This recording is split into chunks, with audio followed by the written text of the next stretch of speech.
नमस्कार साथियों, स्वागत है आपका हमारे इस यूट्यूब चैनल पर। जैसा कि आप सभी लोगों को पता है, विधानसभा का जो उपचुनाव है वो अब संपन्न हो चुका है। 9 सीटों पर विधानसभा का उपचुनाव हो चुका है। वहीं पर जो है 10वीं जो विधानसभा सीट है वो है मिल्कीपुर की विधानसभा सीट।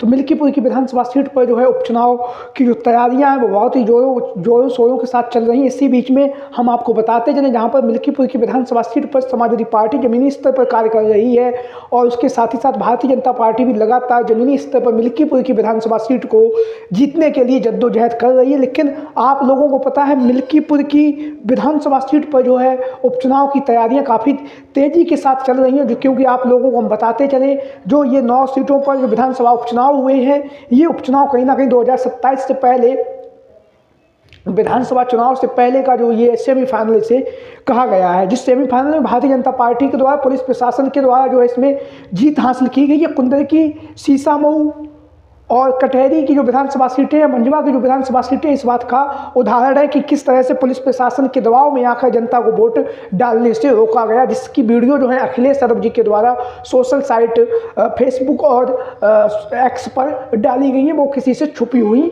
नहीं है। तो वहीं पर हम बात करेंगे आज, जैसा कि आप लोगों को पता है, जहाँ पर अखिलेश यादव लगातार पीडीए के परिवार को एकत्र कर रहे हैं, लगातार पीडीए के परिवार को जोड़ रहे हैं, लगातार पिछड़ा, दलित, अल्पसंख्यक आदि आबादी की जो हक की जो लड़ाई है वो अखिलेश यादव लगातार जमीनी स्तर पर लेके जा रहे हैं और लगातार पीडीए के समाज को जोड़ने के लिए अखिलेश यादव जद्दोजहद कर रहे हैं। लगातार पीडीए की जो पंचायतें, पीडीए के जो पखवाड़े हैं वो गांव-गांव, ब्लॉक लगाए जा रहे हैं, जिससे कि आगामी विधानसभा चुनाव 2027 में समाजवादी पार्टी की प्रचंड बहुमत से सरकार बन सके और उत्तर प्रदेश का जो विकास अखिलेश यादव जी के शासनकाल में 2012 से 2027 के बीच, 2012 से 2017 के बीच में हुआ है, उसे दोबारा एक रफ्तार मिल सके।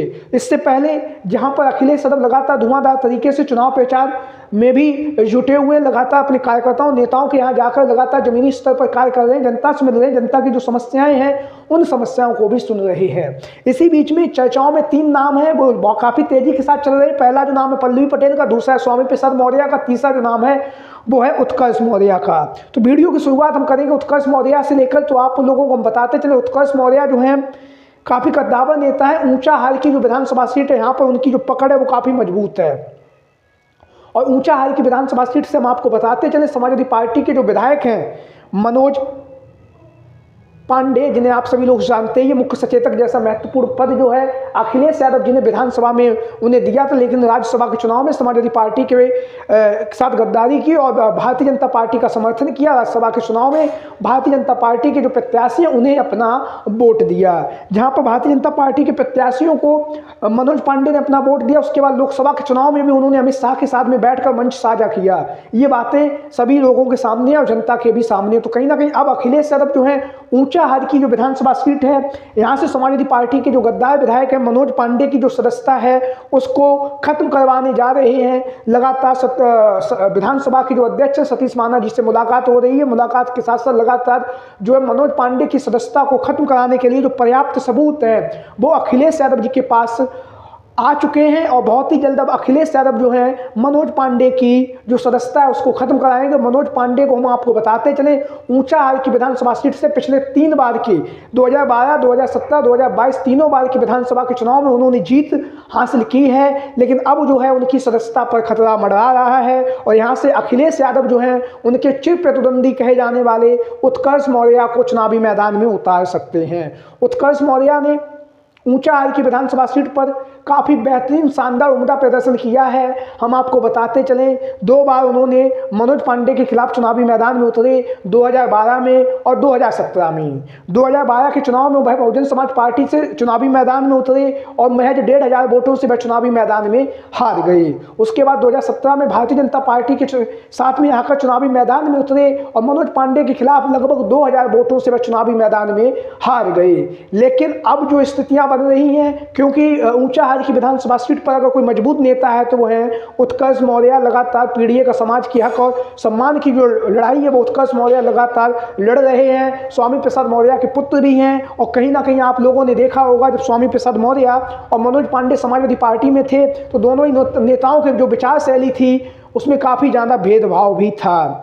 36 का आंकड़ा था दोनों ही नेताओं में, लेकिन अब जो है स्थितियाँ धीरे धीरे साफ हो रही हैं और उत्कर्ष मौर्य जो है समाजवादी पार्टी में शामिल होते हैं तो फिर ऊंचाहार की जो विधानसभा सीट है वहां पर समाजवादी पार्टी के पास में एक मजबूत जिताऊ प्रत्याशी के रूप में उत्कर्ष मौर्य हो सकते हैं। वहीं पर बात करेंगे दूसरा जो नाम है वो है डॉक्टर पल्लवी पटेल। डॉक्टर पल्लवी पटेल आप लोगों को पता है अपना दल कमेरावादी की कार्यकारिणी अध्यक्ष है। सिराथू से समाजवादी पार्टी के सिंबल से वर्तमान समय में विधायक हैं। हालांकि जो है विधायक जरूर है लेकिन लोकसभा के चुनाव में 3 प्रत्याशियों की मांग कर रही थी अखिलेश यादव जी से, लेकिन अखिलेश यादव सिर्फ एक सीट इन्हें देने की जो है पेशकश कर रहे थे लेकिन इन्होंने बात नहीं मानी। उसके बाद लोकसभा के चुनाव में इन्होंने असदुद्दीन ओवैसी की पार्टी के साथ में गठबंधन किया और गठबंधन करने के बाद इन्होंने अपनी प्रत्याशी उतारे, लेकिन सभी प्रत्याशी जो हैं लोकसभा के चुनाव में भी अपनी जमानत नहीं बचा सके। उसके बाद हम बात करें विधानसभा का उपचुनाव हुआ, उस उपचुनाव में भी इन्होंने फूलपुर, कटहरी, मंझवा जैसी जो विधानसभा सीटें हैं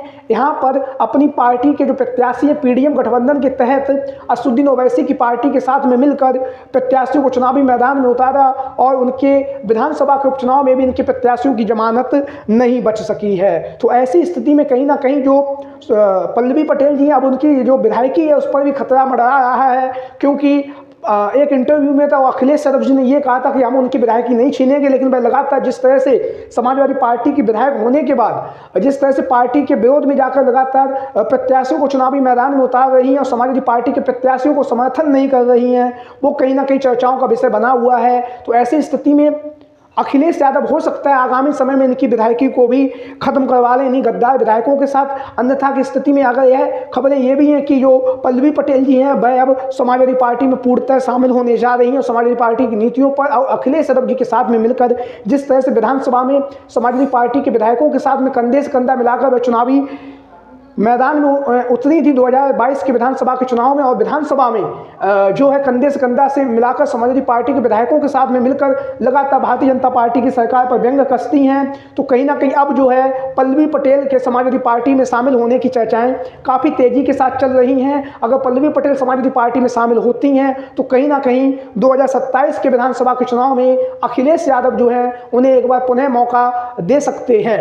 अगर अन्यथा की स्थिति में वह हो सकता है उनका 2027 के विधानसभा के चुनाव में अखिलेश यादव सिराथू की विधानसभा सीट से टिकट भी काट सकते हैं। अब हम बात करेंगे अगला जो नाम है वो है स्वामी प्रसाद मौर्य, जो है उत्तर प्रदेश की राजनीति के एक बहुत महत्वपूर्ण चेहरा, शाक्य समाज, सैनिक, कुशवा समाज में एक अच्छी पहचान बनाने वाले, दलित समाज में एक अच्छी पहचान बनाने वाले और लगातार पीडीए के हक और सम्मान की लड़ाई को लड़ने वाले स्वामी प्रसाद मौर्य का जो नाम है वो लगातार समाजवादी पार्टी में शामिल होने को लेकर चर्चाओं में बना हुआ है। हालांकि बहुजन समाज पार्टी के द्वारा भी जो है उन्हें ऑफर दिया गया है। हालांकि अभी तक किसी भी बात पर स्वामी प्रसाद मौर्य ने अपनी जो है राय नहीं दी है, लेकिन समाजवादी पार्टी में शामिल होने की चर्चाएं काफ़ी तेज़ी के साथ चल रही है, क्योंकि उत्तर प्रदेश की राजनीति में समाजवादी पार्टी और भारतीय जनता पार्टी दो ही पार्टियां जो हैं कहीं ना कहीं जनता के दिल और दिमाग में बैठ चुकी हैं। या तो जो पब्लिक है वो ज़्यादातर तो वोट अपना जो भी है समाजवादी पार्टी को देगी या फिर भारतीय जनता पार्टी को देगी। बहुजन समाज पार्टी की जो नीतियां, उन नीतियों पर न चलकर जो आरोप लगाए जा रहे हैं कि उससे जो है दलित समाज का जो मतदाता वो चंद्रशेखर आज़ाद रावण की पार्टी की तरफ झुक चुका है। तो ऐसी स्थिति में स्वामी प्रसाद मौर्य का जो नाम है समाजवादी पार्टी में शामिल होने को लेकर लगातार चर्चाओं में बना हुआ है।